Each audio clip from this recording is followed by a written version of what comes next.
नमस्कार, मैं हूं समीप राजगुरु और आप देख रहे हैं एशिया का किंग कौन। एक एशिया का किंग तो यहां पर बैठा हुआ है जिसका नाम है आरपी सिंह। और आरपी, आपका स्वागत है। और एक नए किंग की तलाश जो जारी है, उस सफर में हमने बहुत ही बेहतरीन पहला कदम रखा, पाकिस्तान के खिलाफ जीत दर्ज की। लेकिन आज इस एशिया का किंग कौन कार्यक्रम में, इस शो में खास में आप एक खास बात देखेंगे। आपने इंडिया टीवी पर बहुत सारे पॉलिटिकल डिबेट्स देखे, बड़े बड़े मुद्दों पर बहस होते हुए देखा है, बड़े बड़े मुद्दों पर आपने देखा है कि उसके हमने वो निकाले हैं, क्या बोलते हैं, एक तरह से सॉल्यूशंस निकाले। तो आज उसी तरीके से एक और सॉल्यूशन ढूंढने की यहां पर कोशिश करेंगे। एक बड़ी बहस ही कहूंगा मैं यहां पर होने वाली है, क्योंकि लगातार ये मुद्दा चल रहा है, लगातार ये बात हो रही है कि हमें टॉप 3 का क्या करना है।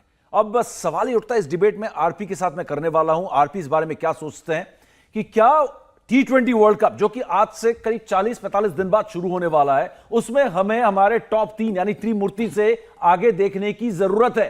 क्या हमें 2022 में 2007 आरपी का वो साल दोहराने की जरूरत है जब हम वर्ल्ड चैंपियन बने थे पहली और आखिरी बार?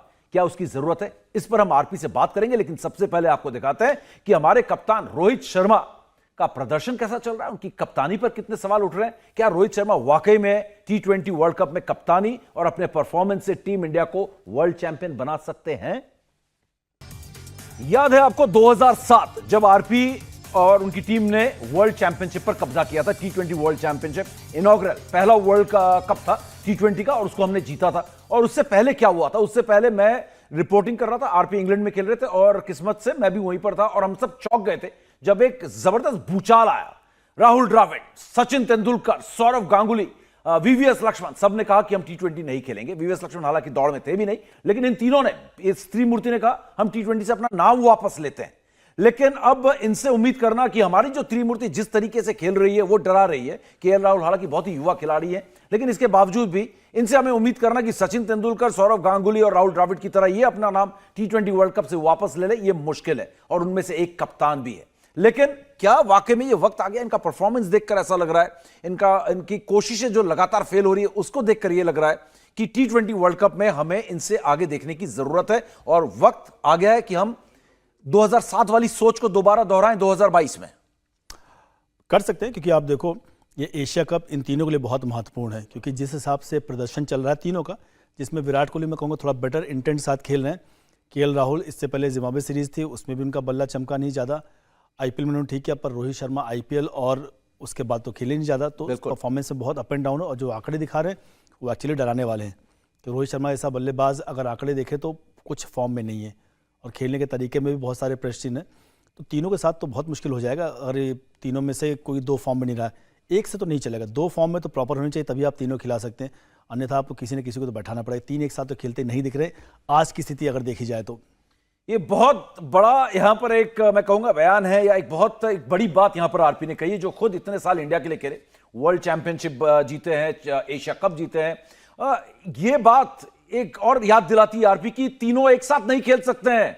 बहुत सारे आंकड़े हैं मैं रोहित शर्मा के आपको दिखाने वाला हूं, एक कप्तान के तौर पर भी, एक परफॉर्मेंस के खिलाड़ी के तौर पर भी। मैं आपको बता दूं पिछले 10 साल में सबसे बुरे दौर से गुजर रहे हैं रोहित शर्मा परफॉर्मेंस के लिहाज से। लेकिन एक बात आपके कप्तान महेंद्र सिंह धोनी ने कही थी, एक सेकंड में मैं आपको सारे स्टैट्स दिखाता हूं। सारे स्टैट्स से पहले एक छोटा सा बात यहां पर आरपी से, कि एक बार सीबी सीरीज के बाद कहा था कप्तान महेंद्र सिंह धोनी ने आरपी कि हमारे जो 3 दिग्गज हैं वो एक साथ नहीं खेल सकते, स्लो हो गए, इनमें से 2 ही टीम में खेल सकते हैं। उनका इशारा था गौतम गंभीर, वीरेंद्र सहवाग, सचिन तेंदुलकर। और यही चीज अब एक बार फिर यहां पर दिख रही है। 2007 भी, 2008-9 वाली स्थिति भी यहां पर दिख रही है। पर उस टीम में कप्तान खुद नहीं था वहां पर, यहाँ तो कप्तान भी खुद है उस टीम में। बिल्कुल, कि यहाँ पे तो रोहित शर्मा खुद इस टीम का पार्ट है जो परफॉर्मेंस से जूझ रहे हैं। बिल्कुल, तो यहाँ निर्णय तो लेना पड़ेगा, क्योंकि अगर एशिया कप में इनका परफॉर्मेंस तीनों का सही नहीं रहा, फिर तो बड़ा कॉल का उम्मीद की जा सकती है कि कोई एक शायद इसमें विश्व कप का पार्ट नहीं रहा है। क्योंकि विराट मुझे लगता है फिर भी जाएंगे, विराट का तब तक जैसे बल्लेबाजी कर रहे हैं और बेटर होता जाएगा। पर रोहित शर्मा और केएल राहुल दोनों अच्छे प्लेयर हैं, पर केएल राहुल तो फिर भी हम उम्मीद कर सकते हैं कि दोबारा कमबैक है। रोहित का जैसा फॉर्म चल रहा है, कप्तानी का दामोदार भी है, तो उनको और ज़्यादा मेहनत करनी पड़ेगी।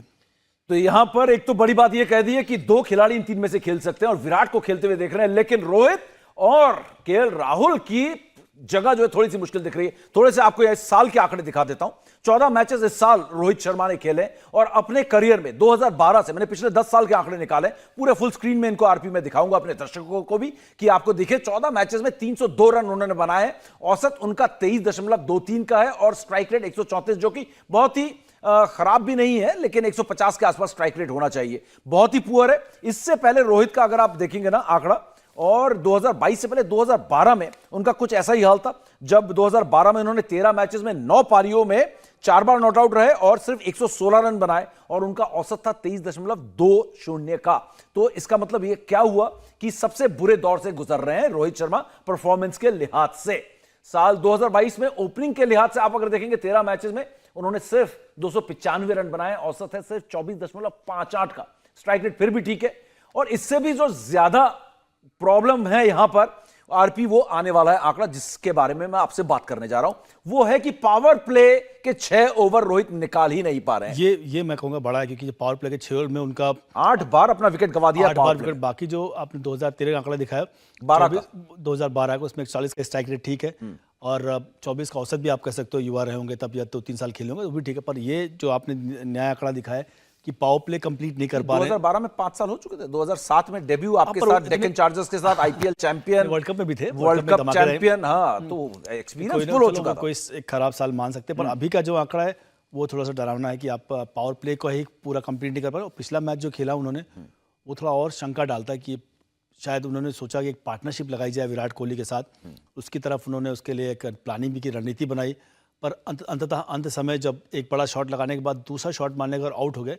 जनरली ऐसा होता नहीं कि रोहित ने शॉट क्लियर ना किया हो, अच्छा शॉट था उससे पहले वाला, दूसरे पे आउट हुए और फिर से पावर प्ले के अंदर ही आउट हो गए। बिल्कुल, तो ओपनर के तौर पे ये थोड़ा और बेटर जिम्मेदारी बनती है, कप्तान के तौर पे भी। बिल्कुल, पावर प्ले पार ना कर पाना एक बहुत बड़ा चिंता का सबब है और टीम इंडिया की स्टार्ट्स जो हैं वो अच्छे नहीं होंगे तो आप जो है हमेशा बैकफुट में आएंगे। और जब बड़ी टीम्स आ रही हैं, जब पाकिस्तान की टीम आ रही है सामने, तो क्या हाल हो रहा है रोहित शर्मा का? क्या प्रेशर में क्रैक करते हैं? क्या वो ये आंकड़ा ये साबित करता है यहां पर 9 मैचेस में सिर्फ 82 रन।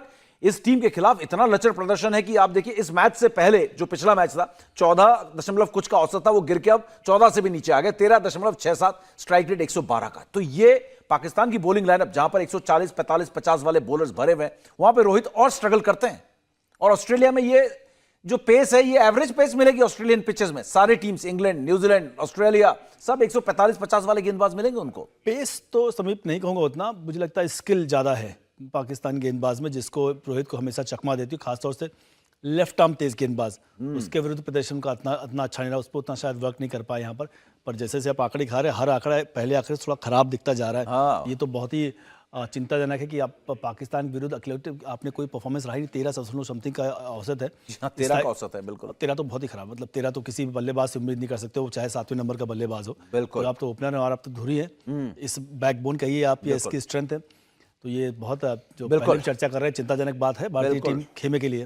तो आरपी ने जो बात कही है ना कि 2 खिलाड़ी इन 3 में से खेलते हुए मुझे नजर आ रहे हैं वर्ल्ड कप में, उनमें से विराट तो श्योर लग रहे हैं, लेकिन दूसरा खिलाड़ी कौन होगा? क्या वो केएल राहुल होगा या रोहित शर्मा? रोहित शर्मा के होने के चांसेस इसलिए ज्यादा है क्योंकि शायद वो कप्तान है। और लेकिन कहीं ना कहीं इन तीनों से भी अगर आप आगे बढ़कर देखते हैं वर्ल्ड कप में तो गलत नहीं होगा, क्योंकि एक और आंकड़ा मैं दिखाता हूं, उस पर हम चर्चा नहीं करूंगा।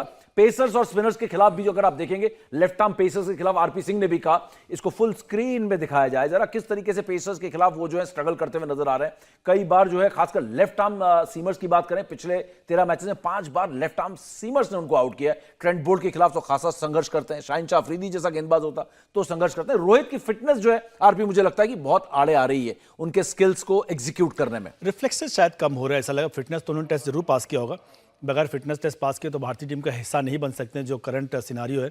तो रिफ्लेक्सेस शायद उसमें कुछ असर, बाकी फिटनेस टेस्ट में तो टेस्ट तो क्लियर किया होगा। ऐसा लग रहा है कि बॉल के पीछे वो फुर्तीलापन कहिए, वो रिएक्शन थोड़ा कम हो गया, रिफ्लेक्सेस कम हो गए, चपलता जिसको हिंदी में चपलता, हाँ, कि वो आईज उतना ज्यादा रिएक्ट नहीं कर रही है। राइट। बाकी तो इसमें कोई इशू होना नहीं चाहिए। और बिल्कुल, तो चलिए कप्तानी की तरफ चलते हैं, रोहित शर्मा की कप्तानी की तरफ, क्योंकि रोहित शर्मा की बात इसलिए कर रहे हैं, ना सिर्फ आपके वो ओपनर है, ना सिर्फ वो आपके हिटमैन और सबसे बड़े खिलाड़ियों में से एक है, कप्तान भी है, और उन पर जो है जीत जो है बहुत ज्यादा निर्भर करती है, क्योंकि उनकी रणनीति, उनकी सोच राहुल द्रविड़ के साथ ये तय करती है कि टीम की रणनीति क्या होगी। इंडिया टीवी हर वक्त हर जगह डाउनलोड करने के लिए सर्च करें India TV news Google play store या ऐप स्टोर पर।